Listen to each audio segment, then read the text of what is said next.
Great talent wins games. Great stories win hearts.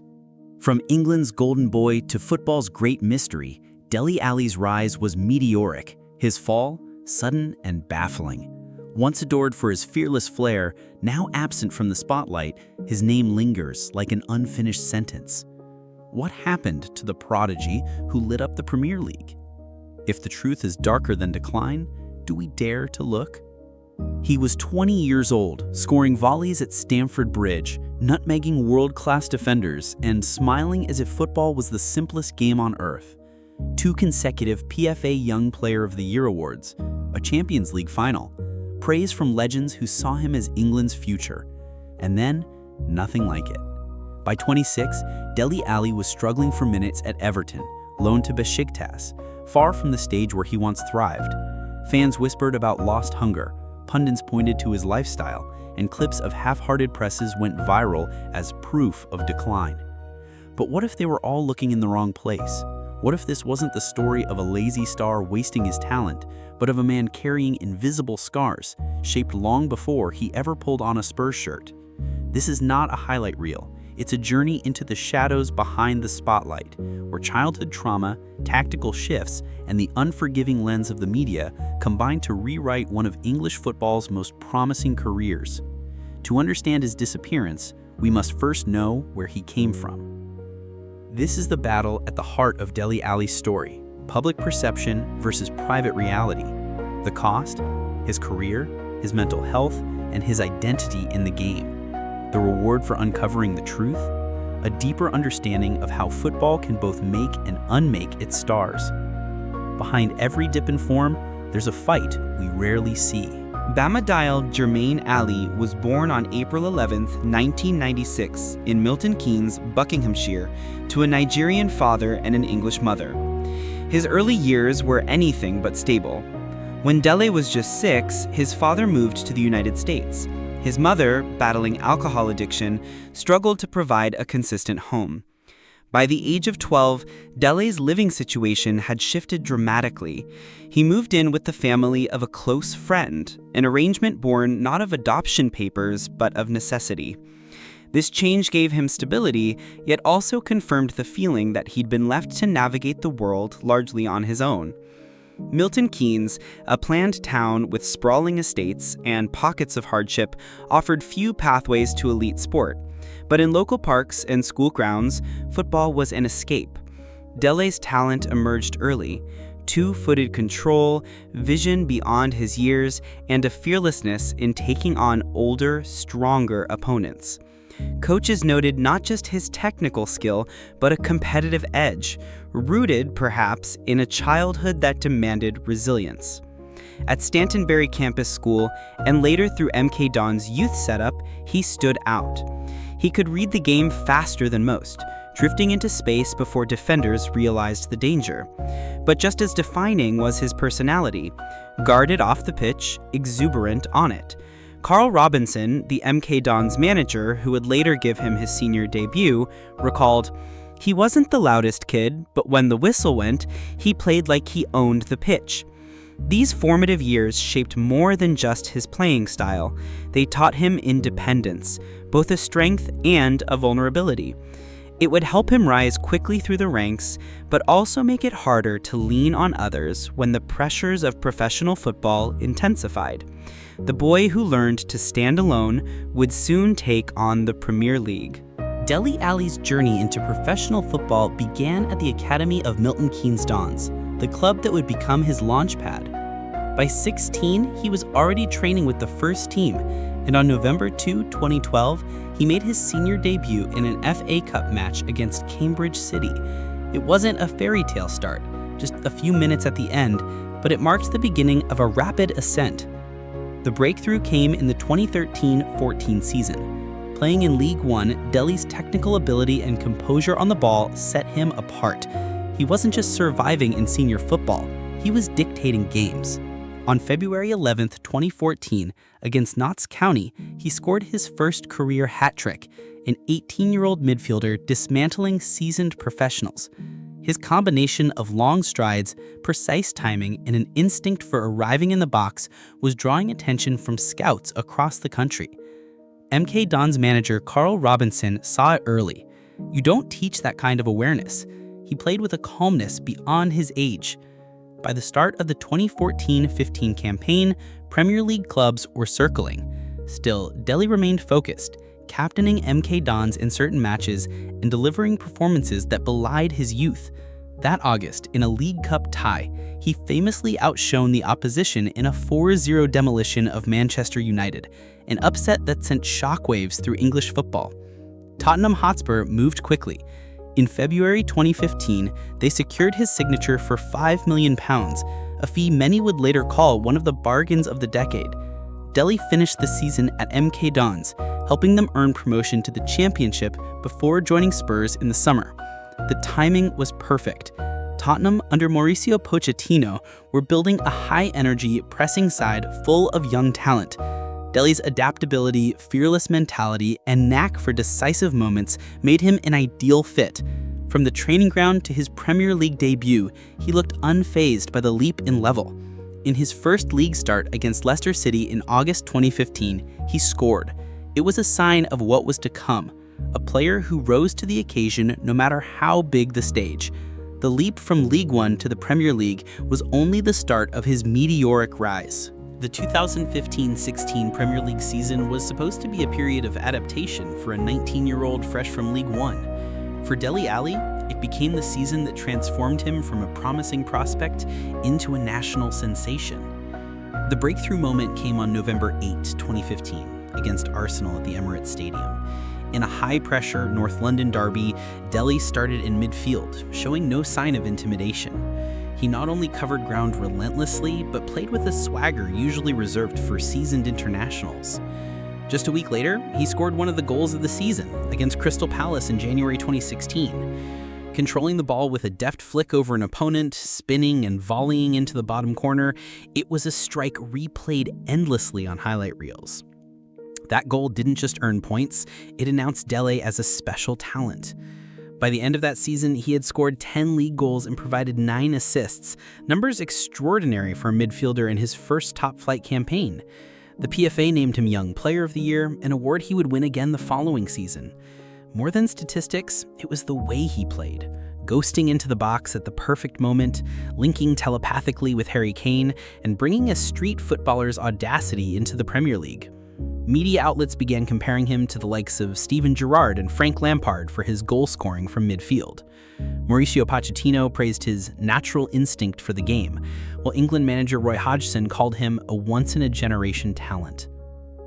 The 2016-17 season cemented his status. He scored 18 league goals, many of them crucial as Tottenham pushed Chelsea for the title.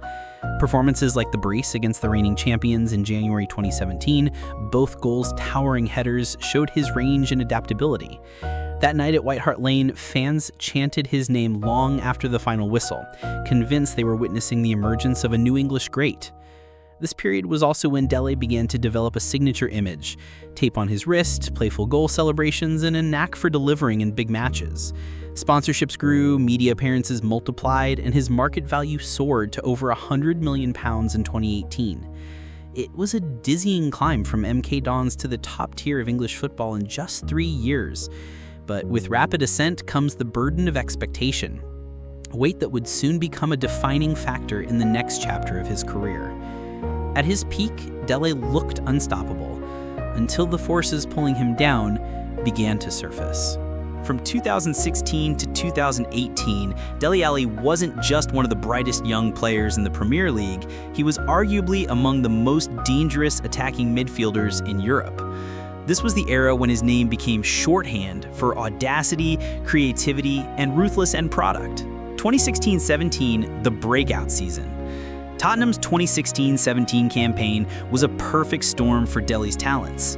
Playing as the left-sided number 10 in Mauricio Pochettino's 4-2-3-1, he had the freedom to drift centrally, time late runs into the box, and combine instinctively with Harry Kane and Christian Eriksen. His movement was deceptive, often jogging into a pocket of space before exploding past defenders at the last second. That season, he recorded 18 league goals and 7 assists. No other player under 21 in Europe's top 5 leagues matched those numbers, Opta 2017. He was the PFA Young Player of the Year for the second consecutive year. Two moments stood out: the brace against Chelsea in January 2017, breaking their 13-match winning streak, and a stunning performance against Manchester City, where his pressing and off-ball intelligence dismantled Pep Guardiola's side. In the Champions League, Dele's stock rose further. On November 1st, 2017, at Wembley, Spurs hosted Real Madrid, the reigning European champions. Dele scored twice in a 3-1 victory, becoming the first English player in nearly a decade to net a brace against Los Blancos. His first was a poacher's finish, the second a composed strike after gliding past Casemiro. That night, even Luka Modric admitted he was everywhere, and we couldn't stop him. In the league, though, his goal tally dipped to 9, but his overall influence remained huge, contributing 10 assists and creating space for Kane to win the Golden Boot. His pressing numbers were elite, averaging 21.5 pressures per 90 minutes with a 34% success rate in the final third, StatsBomb 2018. World Cup 2018. That summer, Dele started for England in their run to the World Cup semi-finals. His crowning moment came in the quarterfinal against Sweden, where he scored the second goal with a precise header. At just 22, he'd reached the last 4 of the biggest tournament in world football, further cementing his reputation as a clutch performer on big stages. The Pochettino effect.